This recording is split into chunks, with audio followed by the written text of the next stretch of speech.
Selamat malam pemirsa, senang sekali malam hari ini kembali menyapa Anda di Indonesia Business Forum. Bersama dengan saya Celia Alexandra pemirsa, kita pasti dimudahkan akhir-akhir ini dengan sistem KRIS. Mau bayar, mau beli apapun itu dengan sangat mudah. Belanja di pedagang kaki lima maupun di pasar pun saat ini sudah menggunakan sistem cashless atau menggunakan KRIS.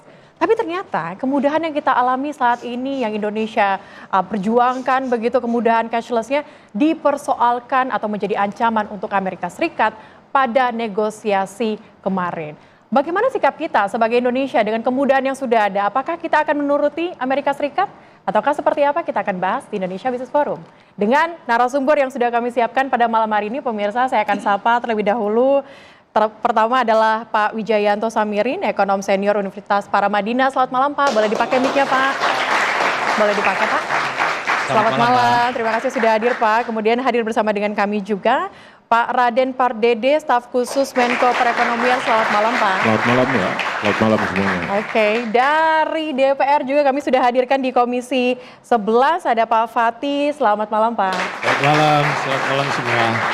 Kami juga hadirkan pemirsa Pak Mas Media Wahyudi Askar, ekonom Selio. Selamat malam Mas. Selamat malam Pak. Dan tak lengkap kalau tidak ada testimoni pemirsa pada malam hari ini kami sudah siapkan untuk Anda. Spesial ini ada testimoni dari Ibu Yuni Yanti, pelaku UMKM. Selamat malam Bu Yuni. Sebelum kita bahas seperti apa kemudian respon kita setelah Amerika Serikat mempersoalkan ini, kita saksikan informasi berikut untuk Anda. Pemirsa, tampaknya ada 55 juta pengguna KRIS di Indonesia. Tapi saya akan ajak Anda, kita tanyakan kepada Ibu Yuni langsung. Bu Yuni, selama ini sebagai pedagang, begitu pelaku UMKM, menggunakan KRIS tidak Bu? Iya, kami 80 supplier, kami tergabung dalam Kusuka, Kue Subuh Kukusan, yang buka di jam 4 pagi sampai jam 9. Alhamdulillah omset kami 1 tahun itu November 2023 sampai November 2024 itu sampai 2 miliar.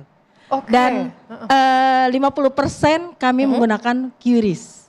50% menggunakan QRIS. KRIS begitu ya. Yeah. Tetapi setelah menggunakan KRIS, kemudian apa saja sih yang sebenarnya didapatkan dari para pelaku UMKM? Iya. Keuntungan bagi UMKM yang pertama pasti gitu ya. Buat kami sebagai owner dari Kusuka, Kue Subuh Kukusan, itu ada 4 orang dan kami tidak repot menyediakan kembalian, gitu. Jadi sekarang kan sudah sulit ya mencari receh atau apa dan sebagainya gitu ya. Itu yang pertama. Yang kedua buat UMKM, omset mereka bisa naik. Kenapa omset mereka naik? Karena dengan adanya QRIS itu, gitu ya, kemudahan mereka untuk transaksi, apalagi posisi kami di pintu UI. Pintu UI dan banyak mahasiswa, salah satunya adalah konsumen kami. Dan mereka sering bertanya, ini bisa pakai QRIS? Bisa, gitu. Jadi di outlet kami itu sudah dipasang QRIS di tembok, di stand-stand atau di meja gitu sudah kami pasang, jadi memudahkan. Gitu. Tapi biasanya kalau setelah transaksi itu masuknya langsung ke rekening atau seperti apa? Ke rekening kami, kebetulan kami pakai QRIS itu QRIS BSI, jadi itu langsung masuk ke BSI. Gitu, begitu, BSI. Artinya saat ini kalau Anda bisa melihat bahwa para pembeli, konsumer gitu lebih menggunakan cashless begitu ya Bu ya? Iya, betul sekali. Saya ke Pak Raden deh. Pak Raden nih, kita kan habis negosiasi kemarin. Apa sih hasil negosiasi kemarin Pak? Ya, hasil negosiasi kemarin itu pertama yang boleh saya katakan itu adalah masih tahap awal. Jadi penegosiasi kita ke sana yang diketuai oleh Menko Perekonomian bertemu dengan USTR. Jadi itu trade representative dari Amerika Serikat. Jadi khusus menangani peraturan-peraturan perdagangan, perjanjian-perjanjian perdagangan, Mr. Greer, ya. Kemudian bertemu dengan Menteri Perdagangan. Nah, dari pertemuan-pertemuan itu dibuatlah beberapa hal yang kita tawarkan kepada tentu pemerintah Amerika. Tetapi kita juga minta sesuatu, ya. Jadi namanya negosiasi itu adalah take and give, ya. waktu itu yang sudah jelas dan mungkin sudah diumumkan kepada semua pihak, kita semua sudah tahu, adalah yang kita tawarkan di awal adalah bahwa kita mencoba mengurangi trade surplus kita dengan Amerika. Jadi sekarang kan surplus yang cukup besar antara Indonesia ke Amerika itu yang menyebabkan tarif yang dikenakan kita cukup banyak, cukup besar. Artinya kalau trade surplus kita ini atau surplus dari perdagangan kita ke Amerika itu kita kurangi, maka kita harapkan tentu tarifnya akan turun. Oleh karena itu strategi yang pertama atau yang kita tawarkan ke mereka yang pertama adalah bahwa kita akan menambah impor kita dari Amerika. Dengan catatan tentu kita juga mengerti bahwa menambah impor kita dengan Amerika mungkin kita relokasi dari tempat lain, ya misalkan minyak dan gas yang kita impor cukup besar dari negara-negara lain termasuk dari Timur Tengah, kita relokasi itu menjadi impor dari Amerika. Sehingga akan mengurangi trade surplus tadi.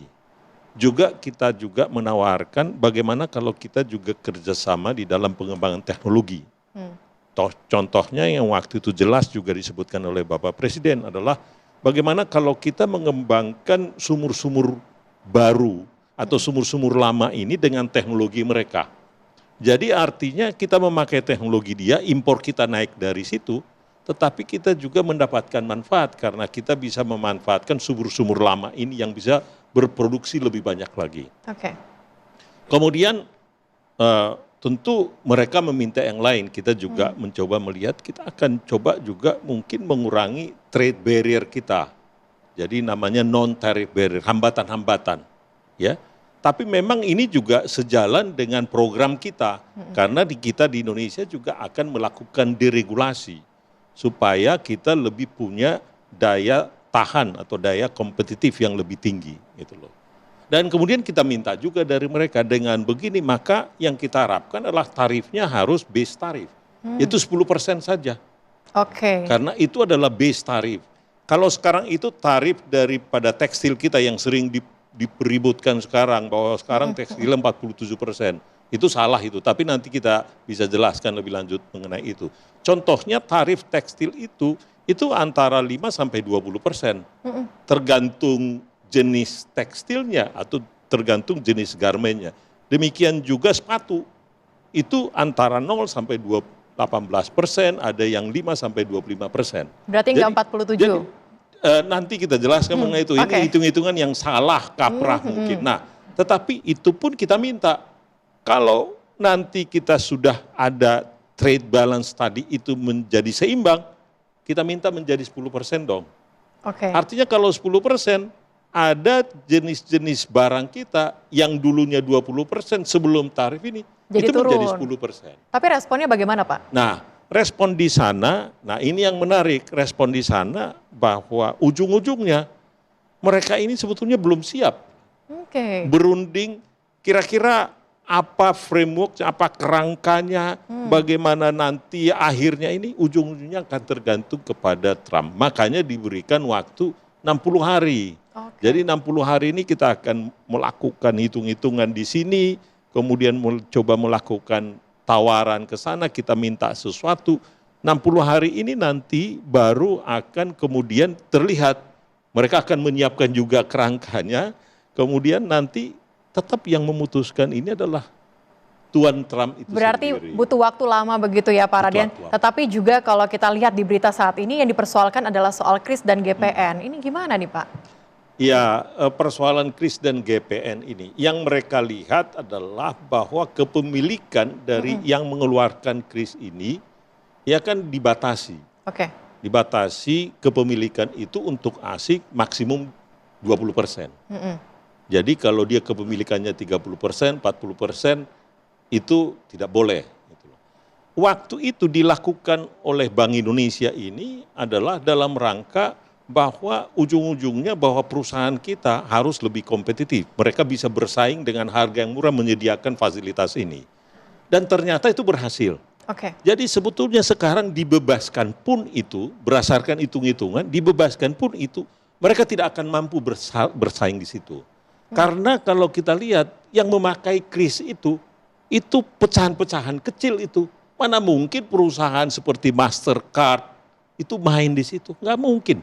Jadi sekarang pun menurut hitung-hitungan ya, bahwa dibebaskan pun itu mereka mau memiliki 100% pun, mereka tidak mampu bertarung di situ. Sama juga dengan bank. Mereka juga ingin menguasai bank. Mana ada, coba kita lihat Citibank yang di sini sudah pergi. Mereka nggak mampu bertarung dengan bank-bank lokal. Tapi Pak Raden, ini kan dari Amerika merasa bahwa ini adalah sebuah ancaman. Tetapi ancaman untuk Amerika, tapi keuntungan untuk kita. Apakah kita harus terus mengikuti Amerika dengan menegosiasikan soal kris dan juga GPN yang menguntungkan untuk kita? Atau bagaimana persiapannya? Seperti yang saya katakan tadi, tidak perlu negosiasi di situ. Sebab seperti yang dikatakan Ibu Yuni tadi, bahwa sebetulnya di industri itu kita sudah sangat kompetitif. Seandainya dibuka pun itu, mereka tidak akan mampu bertarung di situ. Nah ini yang penting, pesan ini menjadi penting Ibu dan Bapak sekalian ya para pemirsa. Sebetulnya yang kita lihat keuntungan dari sini adalah bahwa ternyata kalau ada ancaman seperti ini, seperti yang dilakukan untuk pengembangan kris ini, bahwa ternyata kita bisa sangat kompetitif. Betul. Jadi intinya adalah dengan adanya ancaman yang kita hadapi sekarang, kita harus memperbaiki diri aja terus. Itu yang paling penting. Ini artinya kita bisa bersaing begitu ya dengan Amerika. Itu yang paling, karena kita tidak pernah tahu ada Trump 1, ada Trump 2, ada Xi Jinping 1, Xi Jinping 3, kita nggak pernah tahu. Kita harus siap sedia untuk itu dengan memperbaiki ke dalam. Karena eksternal faktor ini kita tidak bisa kendalikan. Yang kita bisa kendalikan, kita perbaiki adalah di dalam ini. Memperkuat faktor internal begitu ya Pak Raden. Nanti kita akan coba lanjutkan dan dalami lagi, tapi usaha jeda berikut tetaplah bersama kami di Indonesia Business Forum.